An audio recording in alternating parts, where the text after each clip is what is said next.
5월 16일 일요일 새벽 말씀의 시간입니다. 오늘 이 휴일이 우리 성도님들에게 육적으로 다시 충만케 되는 회복의 날이 되시기를 바랍니다. 그러나 아마 일요일이지만은 오늘도 쉬지 못하고 또 일해야 하는 그러한 자신의 터전으로 나가셔야 하는 우리 성도님들이 계신 줄 또한 알고 있습니다. 그러나 그분들에게 육적인 쉼의 시간이 오늘 주어지지 못할지라도 영적으로 하나님께서 참 쉼과 회복의 축복을 내려주시기를 간절히 바랍니다. 우리가 너무나 이 몸이 피곤하면은 영양주사를 맞지요. 보통 2시간, 3시간, 4시간 긴 시간 동안 이 팔뚝에 주사 바늘을 꽂고 이러한 영양제를 맞는 경험들 아마 해보셨을 것입니다.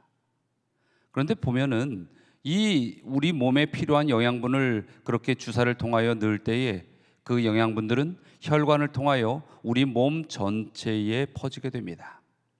원래 그 혈관 안에 있어야 하는 것이 있죠. 그것은 바로 피, 혈액인 것입니다. 그래서 이 피는 생명의 상징으로 우리가 이해하는 일에 아무런 어려움이 없는 그러한 신체의 요소일 것입니다. 한 달이 좀 더 지났을 것입니다. 제주도에서 어느 한 대학 앞에서 버스와 트럭이 사고가 나서 이 버스가 전복되는 그런 큰 교통사고가 일어났습니다. 그때 많은 사람들이 다쳤는데 어느 한 이 대학생이 심하게 중상을 입었습니다. 그런데 이 대학생의 이 수혈을 해야 되는데 혈액이 모자란 것입니다. 그것이 모든 SNS를 통하여 이 제주도민들에게 알려졌고 수많은 사람들이 그 청년의 피를 수혈하기 위하여 헌혈을 하고 그리하여 그 청년이 어려운 위기를 모면했다는 아주 아름다운 이야기를 들은 그 기억이 있습니다. 그렇습니다. 사람에게 있어서 이 신체에 큰 데미지를 입었을 때에 정말로 이 피가 없다면 그러한 상처나 어려움들을 치유할 수가 없는 것입니다. 피는 그래서 생명을 상징하기에 부족함이 없는 것입니다. 그러나 피 자체만으로 생명을 상징하기에는 우리는 그곳에 무엇인가를 하나 분명히 잊지 말고 더해야 하는 것이 있습니다. 그것은 바로 사랑이라는 것이죠.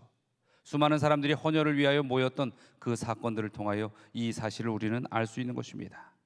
우리는 예수 그리스도의 십자가를 통하여 구원을 얻은 백성이라고 믿고 있습니다. 그 십자가에서 흘리신 예수 그리스도의 보혈, 피, 그것이 바로 우리의 죄 가운데 죽을 수밖에 없는 운명을 바꿔놓은 생명의 피가 되는 것이지요. 우리는 또한 이 자발적인 그러한 예수 그리스도를 믿고 따름으로 인하여 자발적 순종의 삶을 살아야 한다라고 알고 있습니다. 그러나 내 스스로가 전적으로 순종한다는 것 또한 쉽게 이루어지는 일은 아니죠.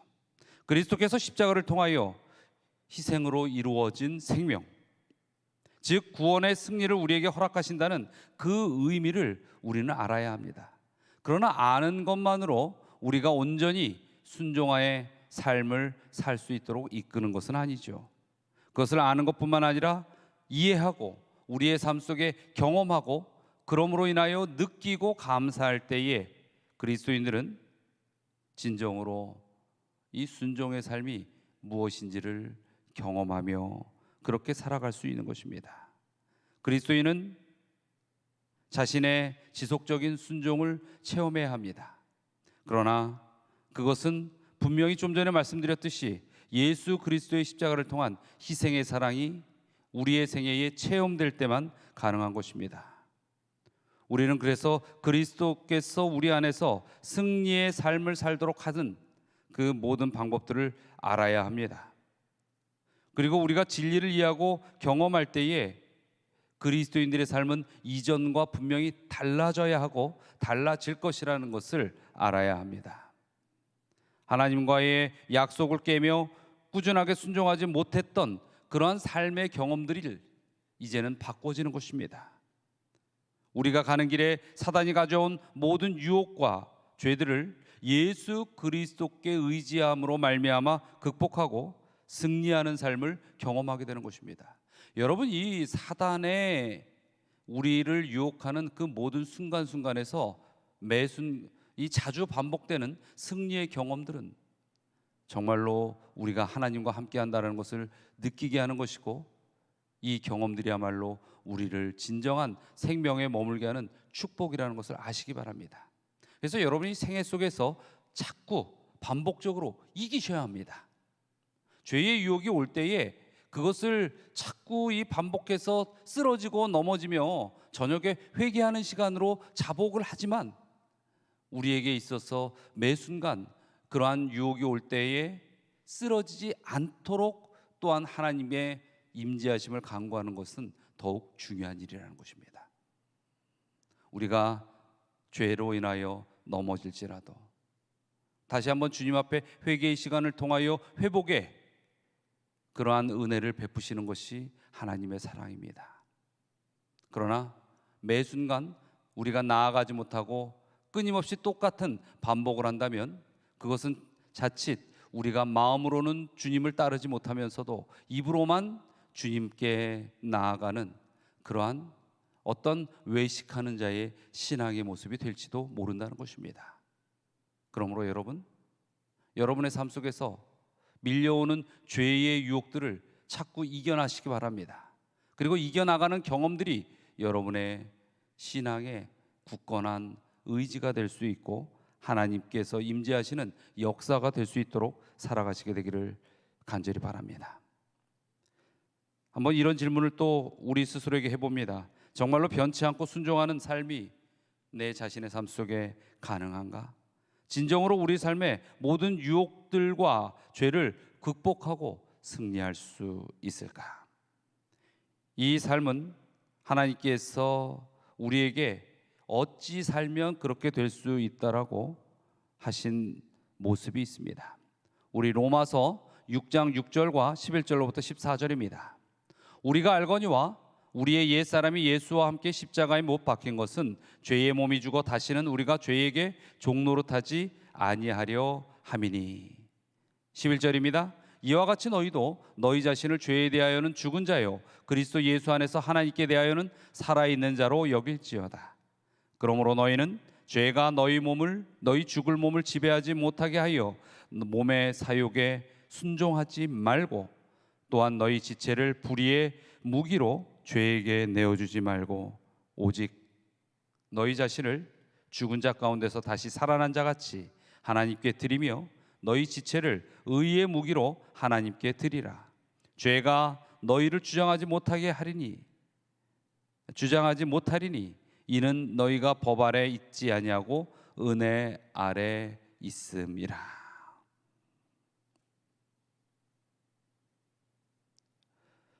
예언의 신에도 이 말씀에 대하여 우리에게 또 이렇게 부연하여 설명해 주고 있습니다. 원고 1897년 9월자의 161페이지 보면 이렇게 기록되어 있습니다. 그리스도께서 그가 죄 짓는 것으로부터 보호하실 수 있다는 믿음을 가지지 못한 자들, 그리스도에 대한 충분한 그런 믿음을 가지지 못한 자들은 하나님의 왕국에 들어갈 수 있는 믿음을 가진 자가 아니다. 이 말씀들을 분명히 명심하시기 바랍니다. 그리스도께서는 우리가 죄 짓는 삶의 행동으로부터 우리를 보호하실 수 있는 분이라고 말씀하셨습니다. 그래서 우리가 매 순간 죄의 행동들이 자꾸 반복되는 것은, 똑같은 죄를 끊임없이 반복하면서도 무감각해지고 입으로만 주님 앞에 회개한다라고 이야기하는 것은, 이것은 큰 위험입니다. 어제 내가 누군가를 향하여 화를 냈습니까? 그리고 저녁에 그 일을 인하여 후회하셨습니까? 오늘은 그러면 똑같은 그 상황 속에 똑같은 이유로 우리의 마음 속에서 화가 드러나지 않도록 우리는 하나님께 간구하고, 하나님의 그 임재하심을 통하여 예수 그리스도의 품성을 통하여 우리가 그런 모습을 가져야 할 것입니다. 견디고 인내하고 순종하고 온화한 모습, 희생과 사랑과 온유와 봉사가 가득한 모습, 그러한 모습으로 우리의 삶이 점점 변해가야 합니다. 그리스도께서 그렇게 하실 수 있는 분이라고 우리는 분명히 믿고 그렇게 확신하며 의지해야 하는 것입니다. 우리의 삶은 예수님과 그분의 인도하시는 빛에 의존하여야 합니다. 그리고 그러한 것에 대하여 성경에서는 여러 부분에 우리에게 가르쳐주고 있습니다. 그리스도의 마음은 순수합니다. 거룩합니다. 고결한 생각으로 채워져 있습니다. 만약 우리가 그리스도의 이 성령의 침례를 통하여 그리스도께서 우리의 삶에 임재하신다면 우리는 그것을 닮아가게 된다는 것이지요.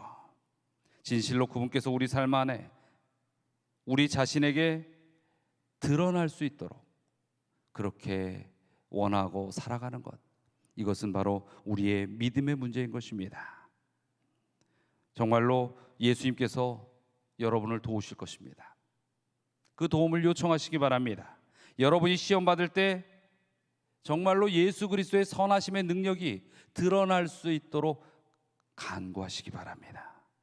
구체적으로 매일 성령의 침례가 일어나고 그 감동함으로 인하여 예수 그리스도께서 나에게 임재한 것이 체험되고 드러날 수 있도록 사시게 되길 바랍니다. 여러분 안에 살아계신 예수님과 함께함으로 여러분들은 예수 그리스도의 마음을 가질 수 있게 되는 것입니다. 우리 고린도전서 2장 16절의 말씀입니다. 누가 주의 말씀을 알아서 주를 가르치겠느냐? 그러나 우리가 그리스도의 마음을 가졌느니라. 이건 머리로 이해하고 문자로 배워서 알아지는 것이 아닙니다. 그리스도께서 우리에게 임하여 그것이 역사하는 힘을 느낄 때에 우리에게 그리스도의 마음이 생겨지는 것입니다. 이것이 우리에게 있어서 성령의 열매를 가지게 하는 것입니다. 우리 갈라디아서 5장 22절로 23절에는 수많은 성령의 열매에 대하여 이야기하고 있습니다. 오직 성령의 열매는 사랑과 희락과 화평과 오래 참음과 자비와 양성과 충성과 온유와 절제니 이 같은 것을 금지할 법이 없느니라. 여러분, 성령의 임재하심, 성령의 침례를 통하여 우리 안에 예수 그리스도께서 살아계셔야 합니다. 살아계시고 있는 것입니다. 그렇게 우리는 믿음 안의 삶을 살아가야 하는 것입니다. 그렇게 될 때 우리는 이 예수 그리스도를 통하여 그분께서 좋아하시는 것이 무엇이고 싫어하는 것이 무엇인지가 우리가 좋아하는 것이 되고 싫어하는 것이 될 것입니다. 그분의 순전한 사상과 용서함의 그 품성을 동일하게 우리의 삶에 드러내게 될 것입니다. 여러분 안에 머무시는 그리스도로 인하여 그리스도의 이 아름다운 삶의 모습들이, 그 미덕들이 우리 안에서 존재케 하고 드러날 수 있게 하시기 바랍니다.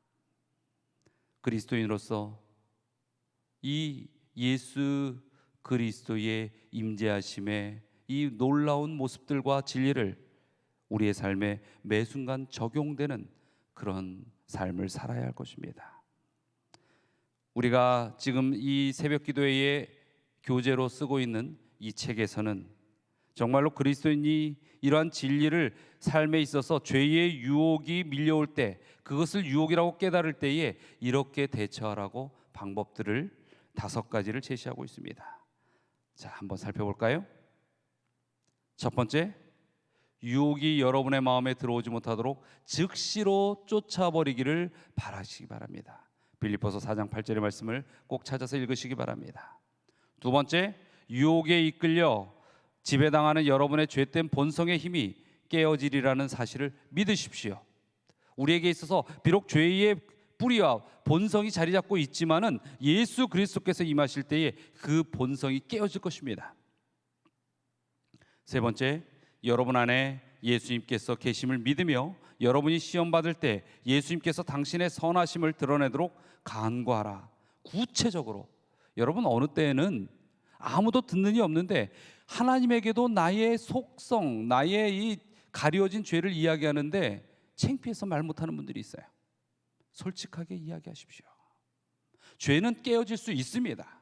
죄의 속성은 내 스스로는 극복하지 못하지만 우리에게 예수 그리스도께서 임하실 때에는 극복할 수 있는 것입니다. 그걸 믿고 구체적으로 간구하시기 바랍니다. 네 번째입니다. 그분께서 자신을 구체적인 방법으로 나타내실 것을 믿으십시오. 그리고 그 믿음에 희망을 거십시오. 그리고 유혹과 맞서서 스스로가 싸우지 말고 예수 그리스도께 맡기십시오. 자칫 인간의 방법을 간구하며 우리는 또 다른 죄의 유혹들을 키우고 만나게 될 것입니다. 그러므로 하나님의 방법으로 이기실 수 있도록 노력하시기 바랍니다. 자, 그 다음에 다섯 번째로 지금 막 여러분에게 베푼 구원에 대하여 감사하는 삶을 사십시오. 우리가 생애 속에 진정 감사의 그 시간들이, 제목들이 많아질수록 우리는 믿음으로 승리하게 될 것입니다. 감사는 예수께서 우리에게 임재하여 역사하시고 성령의 능력이 나의 삶의 힘이 되었다는 것을 느낄 때 우러날 것입니다. 그래서 이 감사의 제목은 지금 내가 내 의지가 아니라 온전히 인도하시는 그 손길의 의지대로 살아가고 있구나라는 것에 대한 증거라는 것입니다. 우리 서울중앙 가족 여러분, 정말로 이렇게 그리스도를 향한 우리의 믿음이 그리스도의 임재를 통하여 매 순간 성령께서 우리에게 역사하셔서 그리스도의 형상과 모습이 나의 삶에서 이루어지고 드러나는 그런 삶을 사시는 우리 모든 분들이 되시기를 이 아침 간절히 바랍니다. 자, 우리 또 함께 토론할 제목들을 또 살펴볼까요? 1. 성경은 예수님 안에 거함에 대하여 무엇이라고 가르치는가? 성경 구절을 기록하여 보십시오. 우리 안에서 예수님께서 승리하는 삶을 살게 한다고 하였습니다. 또 로마서 6장 6절과 11절 14절 11절부터 44절 안에 있는 내용들을 살펴보시기 바랍니다. 또 두 번째입니다. 여러분 안에 성령의 거함이 주는 유익은 무엇인가? 그분의 마음을 갖는다는 것이죠. 그리고 성령의 열매 모두를 갖게 된다는 것이죠. 세 번째입니다. 예수님께서 여러분이 유혹을 극복하고 승리하도록 용납하신 당신이 거쳐야 하는 단계는 무엇입니까? 오늘 이 책에서 이야기하고 있는 1번부터 5번까지의 내용들을 살펴보았죠. 다시 한번 잘 살펴보시고 명상하시기 바랍니다. 네 번째입니다. 여러분의 개인적인 삶에 이 가르침을 적용하기 위하여 세운 계획은 어떠한 것인가요? 항상 신앙은 아는 것으로 끝나는 것이 아닙니다. 신앙은 생애에 적용되는 것입니다.